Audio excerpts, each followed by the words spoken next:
Salut la famille, j'espère que vous allez tous bien. Moi ça va super bien comme d'habitude. Je vous retrouve cette semaine pour une nouvelle vidéo où je vais vous montrer tout simplement mon matériel que j'ai acheté ce mois-ci. Donc il n'y en a pas énormément, mais j'espère en tout cas que ça va vous permettre de découvrir du nouveau matériel que vous achèteriez pas nécessairement quand vous allez acheter votre matériel de dessin.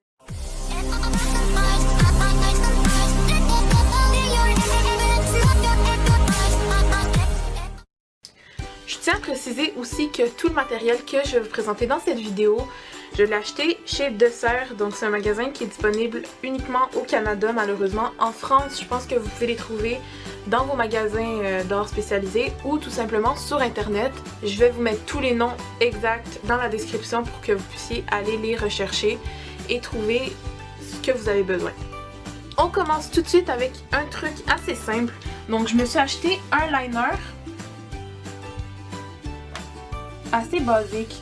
D'habitude, j'achète la marque Micron Pigment, donc une marque assez connue aussi, mais je me suis dit, je vais quand même tester vu que j'ai vu ces liners sur YouTube de youtubeurs que je suis assez régulièrement.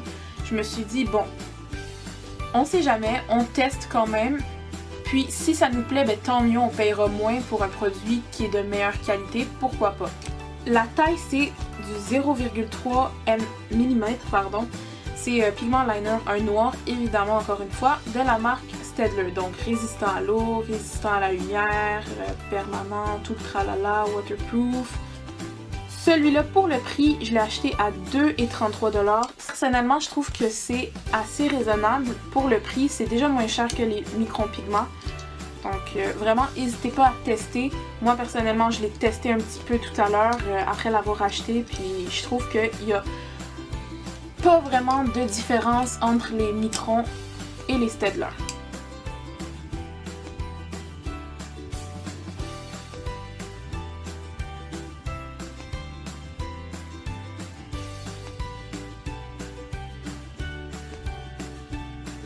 Pour le deuxième achat, je vous présente de suite des crayons de couleur, donc de la marque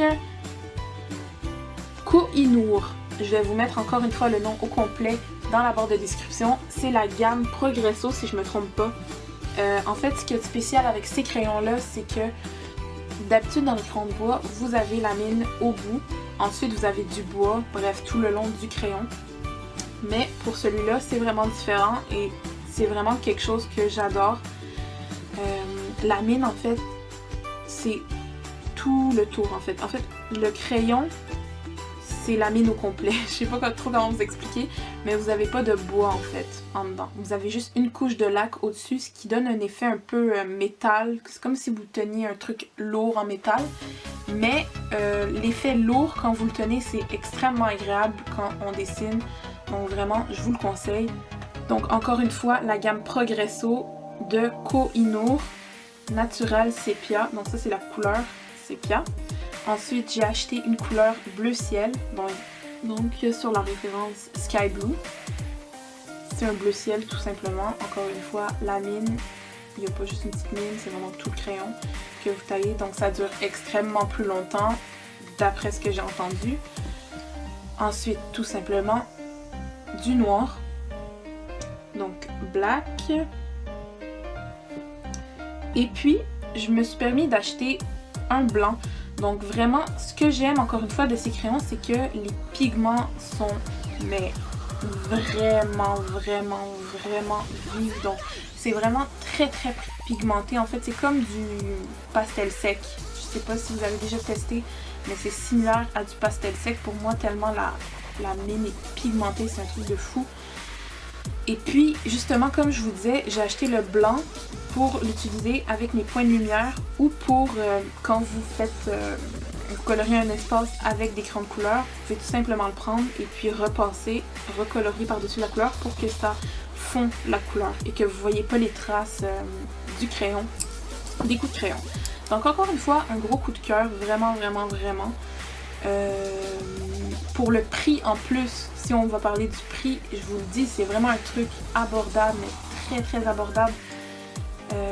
Moi, je l'ai acheté personnellement à 1,20 $. Donc en euros, ça doit faire quoi? 90 centimes. Je suis pas sûre, je connais pas trop l'argent, la conversion, tout tralala. Mais en tout cas, c'est vraiment... Mais je les avais achetés à l'unité, évidemment, je vous le précise. Mais vous avez des paquets de 24 que vous pouvez acheter, encore une fois.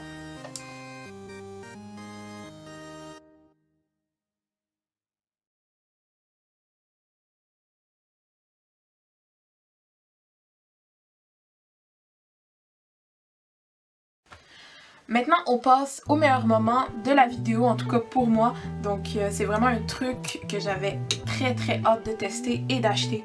Donc, j'ai juste enlevé le petit fil transparent qu'il y avait au-dessus. Je voulais pas l'ouvrir toute seule, donc je vais vraiment vous le montrer sur le coup. Donc, je vous présente la boîte de crayons bois Faber-Castell. Évidemment, c'est les polychromos, donc j'avais vu énormément de vidéos tests là-dessus. Je me suis dit, bon, qu'est-ce qu'il devrait avoir de plus que les autres crayons? Donc déjà le prix, c'est déjà ça. J'ai acheté la boîte de 24 à 59, mais déjà c'était en rabais. Donc imaginez le prix, je pense que ça... c'est quoi, 65 $ une boîte comme ça de 24. Donc c'est vraiment pas donné. Mais bon, d'après les commentaires que j'ai eu là-dessus, ça en vaut la peine, puisque c'est vraiment... rapport qualité, c'est vraiment le top du top de Faber-Castell. Vu que c'est ma fête bientôt, d'habitude j'aurais jamais acheté ces crayons aussi chers que ça. Je pense que je suis pas aussi folle que ça, mais je me suis dit bon, c'est ma fête bientôt, je vais me faire plaisir, let's go. On va l'ouvrir tout de suite ensemble. Donc je l'ai pas encore ouvert encore une fois, juste enlevé le fil au-dessus. Donc je vais pas m'attarder sur la couverture, tous les petits aspects, tout le tralala, c'est vraiment juste pour vous montrer un début d'impression en fait, parce que je compte faire une vidéo test là-dessus, donc vraiment où je vous montrerai tout en détail, la qualité, les comparaisons, les bons points, les mauvais points, le packaging, bref, tout le tralala. Donc je vais vraiment faire ça assez vite pour juste vous donner un avant-goût. On ouvre ça tout de suite, donc j'en ai juste mon aiguisoir. Ok. Donc, là, vous avez un petit livret. Bref, encore une fois, je vais vous montrer ça dans la vidéo test que je vais faire la semaine prochaine. Vous avez les 24 couleurs. Donc, pour le début, en fait, de ce que je vois en ce moment, je trouve ça assez bien comme choix de couleurs. C'est assez varié, c'est très vif. Je sais pas si je vais être aussi contente que ça quand je vais les essayer, parce que j'espère que la couleur est vraiment pareille sur le papier. Je vous montre vite un exemple de couleurs. Personnellement, le design, je trouve ça assez joli. Je vais vous mettre des photos encore une fois pour que vous puissiez mieux voir. C'est vraiment classe en fait. Je trouve ça vraiment raffiné quand même.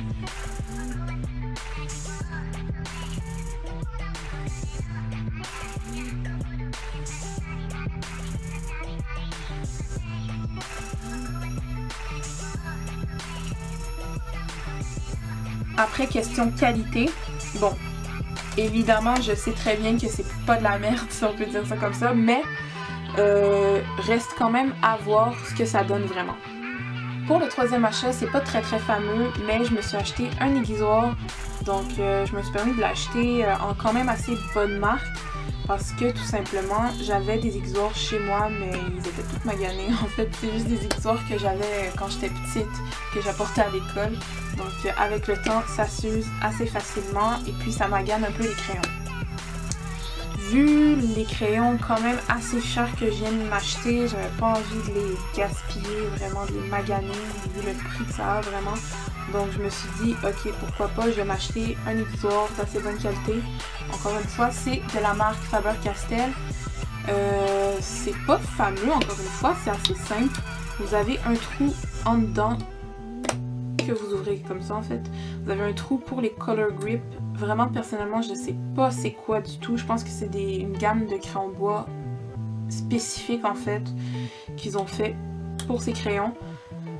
Ensuite, vous avez les trous basiques, donc le petit trou pour les crayons de bois normal, de taille normale, et puis vous avez le gros trou pour les crayons de bois assez, je dirais pas jusqu'à dire jumbo, mais un peu plus grand. Donc, vous le refermez comme ça. Et puis voilà. Personnellement, je l'ai testé encore une fois. Je trouve que, bon, j'ai pas grand chose à dire sur un aiguisoir, évidemment, c'est pas truc de fou, mais ça fait la job.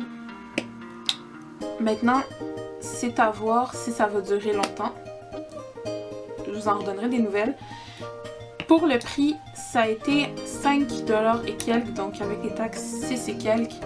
C'est quand même pas donné pour un aiguisoir évidemment, mais bon, vu la marque, je pense que ça en vaut la peine. C'est maintenant la fin de cette vidéo, en tout cas j'espère qu'elle vous a plu. Je vous retrouve la semaine prochaine pour un test complet sur les Faber-Castell Polychromos. Si cette vidéo vous a plu, n'hésitez vraiment pas à laisser un pouce bleu et à vous abonner, ça montre que vous aimez ce genre de vidéo. Donc je vous dis à bientôt tout le monde, ciao!